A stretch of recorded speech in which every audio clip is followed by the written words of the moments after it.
সন্দেশখালীতে 5ই জানুয়ারি যেভাবে হামলা হয়েছিল ইডির ওপর এবং তখন ঢাল হিসেবে ব্যবহার করা হয়েছিল মহিলাদের, আজকে মমতা বন্দ্যোপাধ্যায় বললেন হামলা মহিলারা করেনি, হামলা চালিয়েছে এনআইএ। মহিলারা কি চুপ করে বসে থাকবে নাকি? ঠিক কি বলেছেন মমতা বন্দ্যোপাধ্যায় এনআইএ এর ওপর হামলা প্রসঙ্গে? রাখবো আপনাদের সামনে।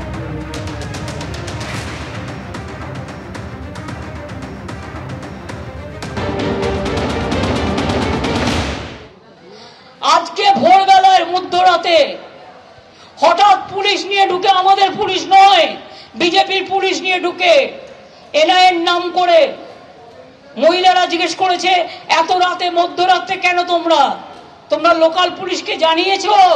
বলছে না, চলে গেছে আমাদের বুথ প্রেসিডেন্টকে অ্যারেস্ট করেছে। কেন?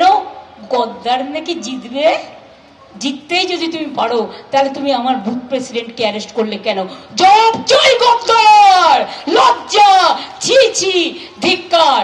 তৃণমূলের এত বুথ কর্মী অ্যারেস্ট, এত নেতা অ্যারেস্ট, সিপিএম এর কোন নেতা অ্যারেস্ট হয়েছে? সবচেয়ে বড় চোরকা পার্টি 34 বছর খুন করে জ্বালিয়ে পুড়িয়ে কংগ্রেসের জোড়া মার্ডার করার নেতারা অ্যারেস্ট হয়েছে? হয়নি।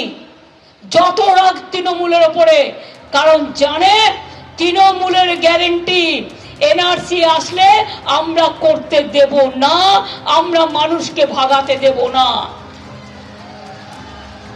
তৃণমূলের গ্যারেন্টি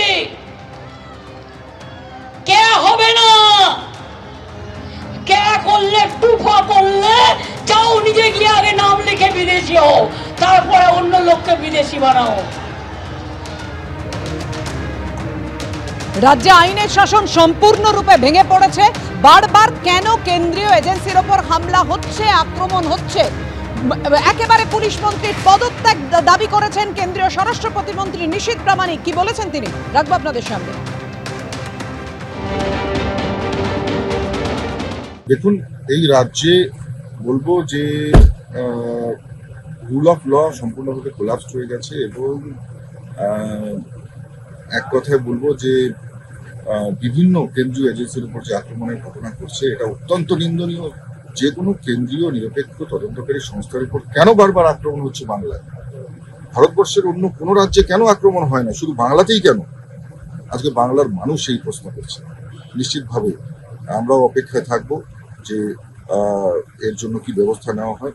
তবে বাংলায় বলবো যে বাংলায় যে আইন ব্যবস্থা সম্পূর্ণভাবে ভেঙে পড়েছে এবং যিনি পুলিশ মন্ত্রী তার অবিলম্বে পদত্যাগ করা উচিত।